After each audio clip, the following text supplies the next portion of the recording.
Today, we'll learn English with the news. We'll read an advanced C1 article together. But don't worry, because we'll review all the advanced vocabulary, grammar, and pronunciation so you improve your fluency by the end of this lesson. Welcome back to JForrest English. Of course, I'm Jennifer. Now let's get started. Our headline, weak hands and blurry vision. Is your tech giving you phone body? So here, they're asking the question, is your tech, of course, the short form of technology, which would include your phone, your computer, other devices as well, giving you phone body. But now here, tech, then they're changing it to phone body instead of tech body. It's in one single quote to suggest that this isn't an official term, phone body, but you can understand the general meaning of it. They introduce two negative effects. So both of these are negative, and then suggesting that your tech may be giving you phone body. So a body that is negatively impacted by technology is what they're deeming phone body. Now, weak, of course, is the opposite of strong, weak. You can use this for strength, of course. We also use this commonly to talk about the strength of an argument or an opinion, a suggestion, a recommendation. So you might say that her excuse was weak. Oh, she said that her dog ate her homework. That's a weak excuse. Or she's late because her alarm didn't go off. That's a weak excuse. Now, the opposite, you could say that she presented a strong argument, or her rationale for why we should hire this company was strong. I provided those examples here for you, and don't worry about taking notes. I summarize everything in a free lesson PDF. You can find the link in the description. Now let's keep reading about phone body. Your devices are changing your body in ways you might not realize. Thankfully, so this sounds negative, and then I see thankfully, the adverb. So I know that something positive is going to be said. These words, thankfully, many others are very useful to transition between ideas, and they can make you sound more advanced. So I recommend looking for ways to include them. Here's one you can start. When you have something negative and then you want to introduce something positive, you can use thankfully. Thankfully, it's not too late to do something about it. So it's not too late to do something, to take action about it being the changes that your body is experiencing because of technology. When we worry about the effects our screen time might have on us, we tend to focus on the mind. So notice here we have effects.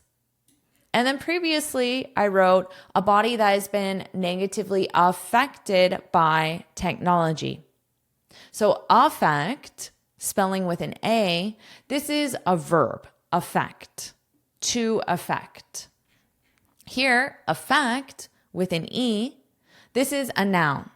Now you can identify that because there's an article in it, the effects. Now you might see an S on the verb. Why? Well, of course, in third person singular. So your phone affects your body. Your phone is it affects your body. But then we might say, let's talk about the effects of your phone.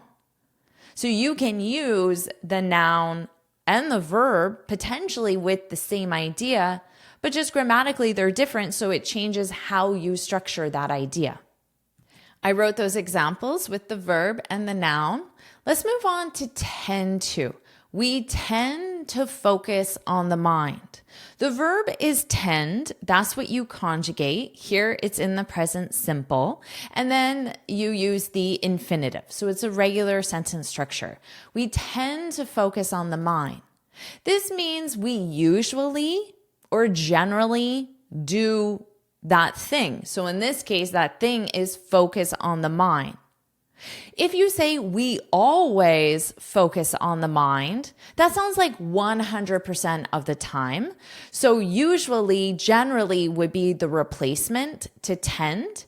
It represents a pattern, but the pattern is not true 100% of the time. For example, people tend to avoid difficult conversations 80% of the time, 90% of the time, but not 100% of the time. There are many difficult conversations you would still have. So it's a pattern, but that isn't 100%. That's how it compares to usually. Are you enjoying this lesson? If you are, then I want to tell you about the Finally Fluent Academy. This is my premium training program where we study native English speakers from TV, movies, YouTube, and the news so you can improve your listening skills of fast English, expand your vocabulary with natural expressions, and learn advanced grammar easily. Plus, you'll have me as your personal coach. You can look in the description for the link to learn more, or you can go to my website and click on Finally Fluent Academy. Now let's continue with our lesson. We tend to focus on the mind. But recently I looked down, so literally looked down, and noticed a little calloused bump on my pinky finger. Do you know what this word is? Listen to the pronunciation. Calloused, calloused, calloused. Because this ED is being pronounced as a soft T. Calloused. Bump on my pinky finger. Well, of course, you know which one your pinky finger is. This one, the cute one. Now, a callus is I don't have one, but it would be dry skin, and it would be physically rough to the touch. So my skin is soft and smooth, but if I had a callus, it would be a lighter color and it would be rough to the touch. And you could get it from a lot of exposure rubbing against something.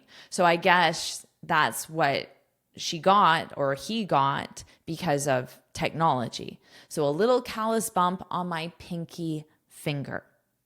So this calloused, this is an adjective. It describes the bump. You could absolutely say, oh no, I have a callus. So a callus is a bump that's caused by dry skin or dead skin, I guess. Because you can have many different bumps. You could have a bump because of a mosquito bite or a bump because of some sort of other skin irritation or rash.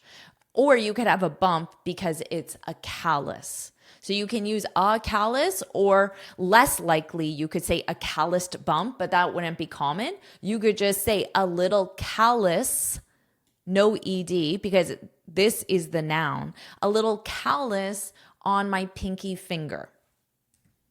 Notice the spelling changes between the adjective and the noun. It's just US for the noun, but it's OUS, and then adjectives end in ED. So you have the ED, which remember is pronounced as T, but notice the pronunciation, callous, callous. And then with the ED as T, calloused, calloused bump on my pinky finger. It's exactly on the spot where I prop up my phone. Okay, prop up is when you hold something, but so I'm trying to think of how I might hold my phone where I would get a callus, maybe something like this, and then the rubbing on my pinky could cause the callus. Because when you prop something up, you usually use one object to hold another object. So for example, if I'm at a cafe, I might use the water to prop up my phone, and then I can watch this YouTube lesson without holding it because I use this water bottle to prop it up.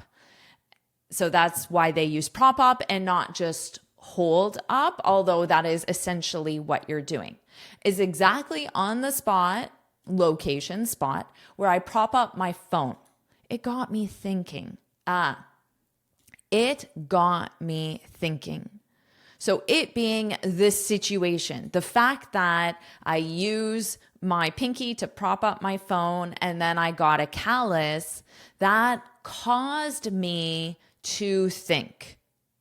That situation resulted in my next thought. So that's the expression, it got me thinking. It got me thinking. It got me thinking. And now this is the thought. What's my phone doing to the rest of my body? So the fact I got the callus on my pinky because I prop up my phone caused me to consider what my phone is doing to the rest of my body. It got me thinking. It's a good expression. Natives use it a lot. Let's keep reading. I called some experts to find out. So to find out, the verb find is used to locate a specific thing. For example, I can't find my phone. Can you help me find my phone? I do not know the location of my phone.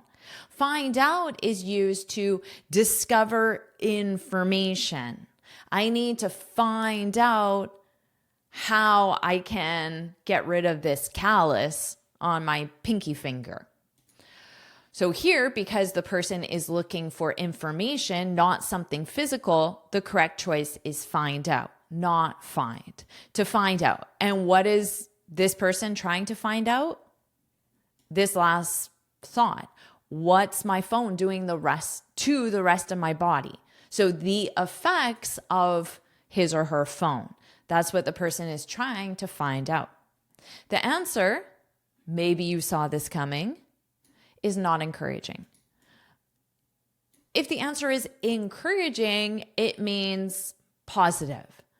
So if your boss gives you encouraging feedback, it means positive feedback. Oh, you're doing a really great job. Your last presentation was impressive. Your sales are up, whatever the context is. But if the feedback is not encouraging, it might be your sales are going down, the presentation was overly complex, and the client didn't like it, whatever the situation is. So that is not encouraging. So here, the answer of what the question is, what's my phone doing to the rest of my body? The answer is not encouraging. So it was negative. Maybe you saw this coming. So maybe you saw this coming. Maybe you predicted. Maybe you predicted that when the person raised the question, maybe you predicted before even reading anything more that your phone is having a negative effect on the rest of your body. That's what maybe you saw this coming. We use this as an expression a lot. So you might say, I didn't see that coming, which means you didn't predict that. In fact, when you're watching a movie and all of a sudden the movie is like this, but then one of the main characters does something completely unexpected. I didn't see that coming. What? She's a spy? I didn't see that coming. You didn't predict it. You didn't expect it. It's a great expression. Let's keep reading. The latest science suggests your phone and its digital comrades, so digital comrades means your other devices, may be altering the shape of your neck, hurting your vision, affecting your motor skills, and reducing your muscle strength. Okay, a long list of negative effects. So here they also used affect because it's the verb, affecting your motor skills. Your motor skills would be your ability to have precise movement, your ability to grasp a pen, for example, that involves motor skills, so precise movement with your hands and body, and reducing your muscle strength. People even worry our tech-driven lives. Driven means that technology is determining the path or the course or the outcomes of our lives. So sometimes you see it as driven by technology. So our decision to increase our sales team was driven by the new product launch. So that decision was shaped by or influenced by. So perhaps you can think of it as influence would be a great one.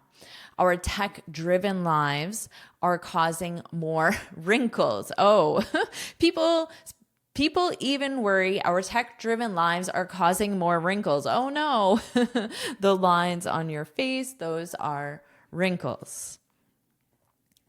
And some of these physical issues, because remember, they made the contrast between technology's effect on our minds, but now this is on our physical body. So wrinkles, that's our physical body. You can see them. And some of these physical issues could in turn lead to cognitive decline. Okay, so this is a mind-related problem. Cognitive decline or other more serious problems. So could in turn lead to. Now remember, could is a modal of possibility. So they're presenting this as a possibility, not a fact. Now could lead to, if something leads to something, it means it causes it to happen. So studying before your exam leads to a higher grade. One may claim. So causes. Now, in turn, you can think of this as subsequently. So next, because you have first and then next. Because first you get the physical symptoms or effects like wrinkles, and then next, subsequently, you get cognitive issues or other serious problems. So that's why they mean consequent or subsequently next. Let's keep reading. I don't know about you, but I'm not ready to take all of that sitting down. Especially because all that sitting is part of the problem. If you take something sitting down, so the something is all of that. This is an expression. To take something sitting down, it means that you just accept the negative situation without trying to change it. So this person is saying, I'm not ready to just accept that my body is going to be negatively affected by my device. And then this is a little bit of a joke because the expression uses sitting down. But then the author said, especially because all that sitting is part of the problem. Because generally when we're stuck to our phones, we're also sitting. Now, remember, when you have an expression, they don't use the words in the same way. So this group of words combined means that you tolerate a situation. It doesn't mean you have to be sitting in any way. This is talking about physically sitting, which I'm doing now while I'm staring at a device, just like you. With this expression, you can replace sitting with lying. Now, lying in the sense of if you're on a bed. To take something sitting down, to take something lying down, both of them are common. The meaning is the same. There's just that alternative choice, which sometimes happens with idioms, but it's not the most common. Let's keep reading. Fortunately, this is an alternative to thankfully. Remember, I said adding these to help you transition between ideas. We were just talking about negative things, all the problems. Now we have fortunately. So again, we know something positive is going to be introduced. So you can use thankfully, fortunately, when you want to transition from something negative to something positive. Fortunately, if you don't want technology ruining your body, there are many things you can do about it. So fortunately, there are solutions. First, so now they're going to list solutions, and to stay organized, they're using first. First, the goal isn't to panic or ban screens. So maybe you say to your children or your friend after hearing about all the negative effects, and you say you are not allowed to look at screens. So to prohibit or forbid something. Panic is, oh my God, my face is going to be wrinkled in 3 years because of my phone. So panic or ban screens. Don't do that. The goal isn't to panic or ban screens.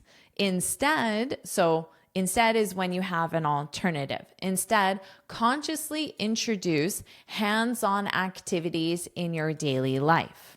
Sustained hands-on tasks, such as preparing a meal or physical arts and crafts, can help. Because what are you not doing? Hopefully, staring at a screen. Although many people do stare at screens while preparing a meal, and potentially with these things as well. Hands-on activities, well, ones that you're literally using your hands. So when you prepare a meal, of course, you're using your hands, and physical arts and crafts, most likely you're using your hands. So that's hands-on activities. We use this as an adjective to describe someone who's also very involved. You could say, my manager is really hands-on.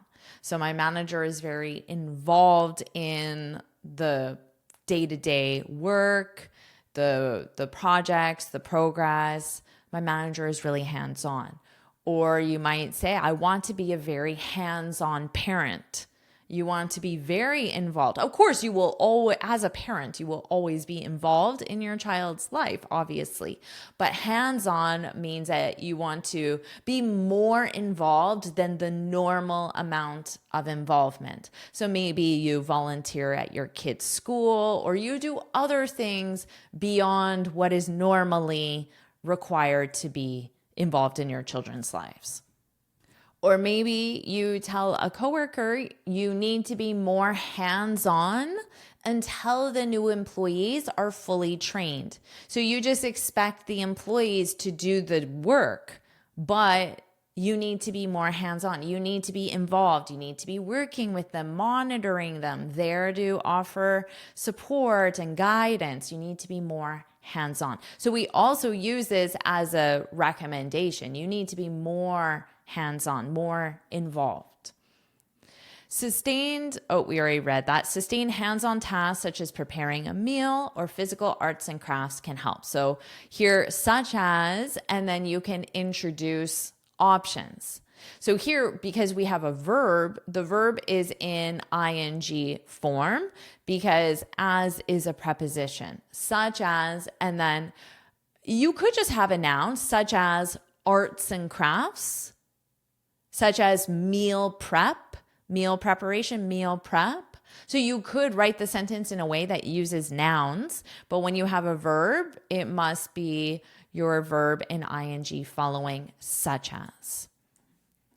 Also, so here, first, also, you could also say first, second, first, next.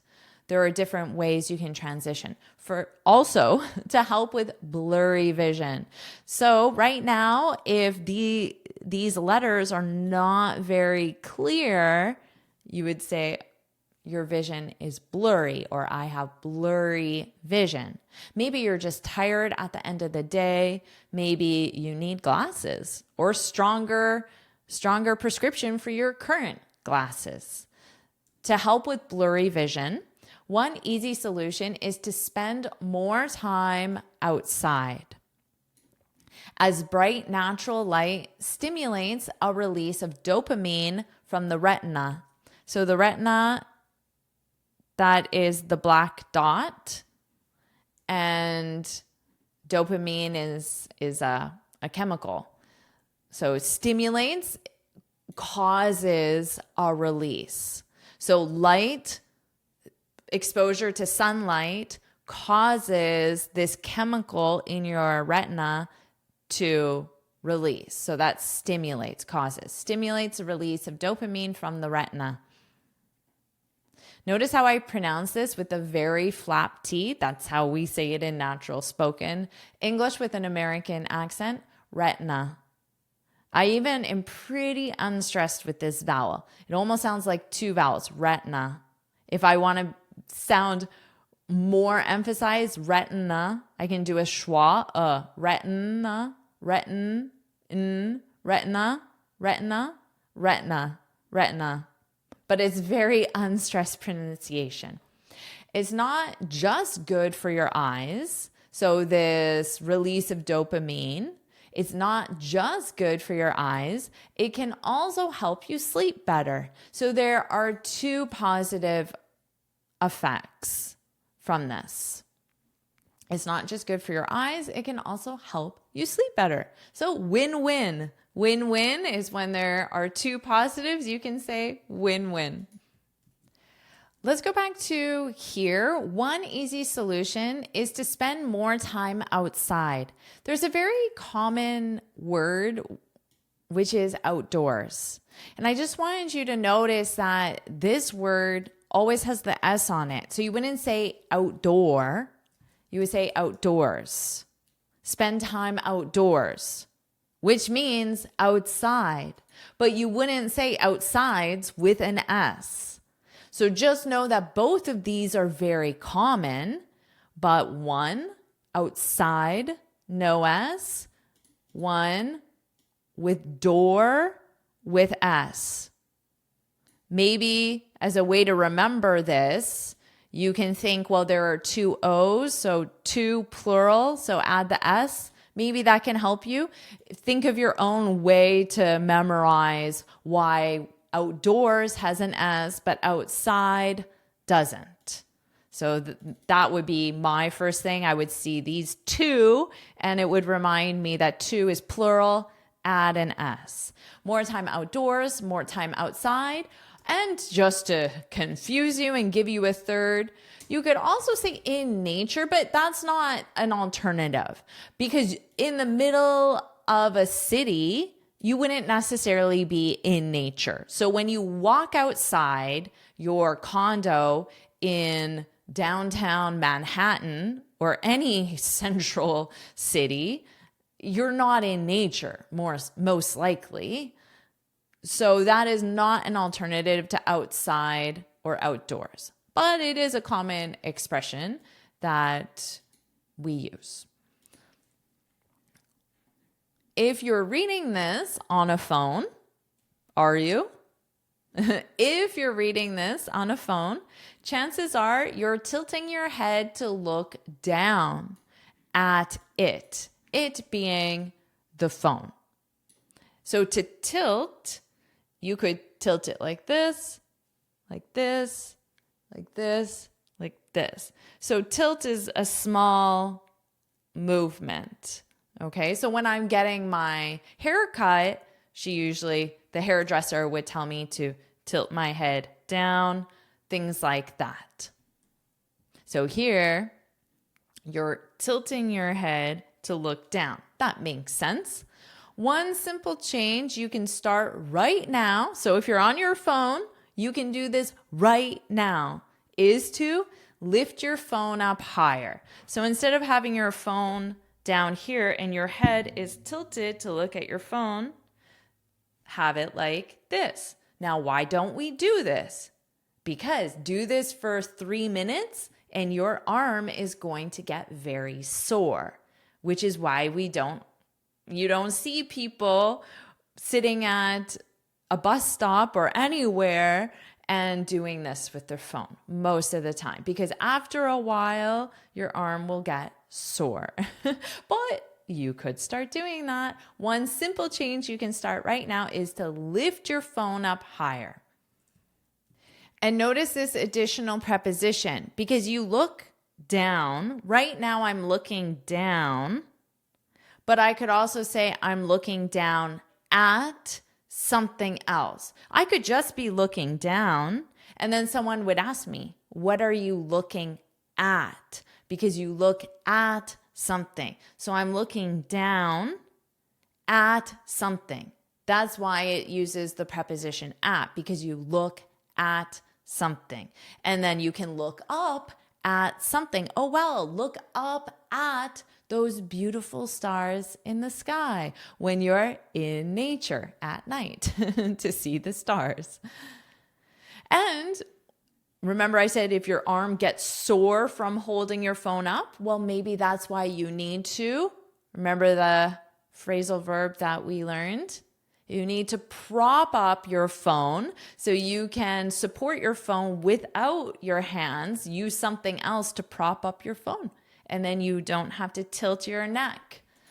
All right, well, there we go. Now you have some solutions, and that's the end of the article. So now I'll read the article from start to finish, and you can focus on my pronunciation. Weak hands and blurry vision. Is your tech giving you phone body?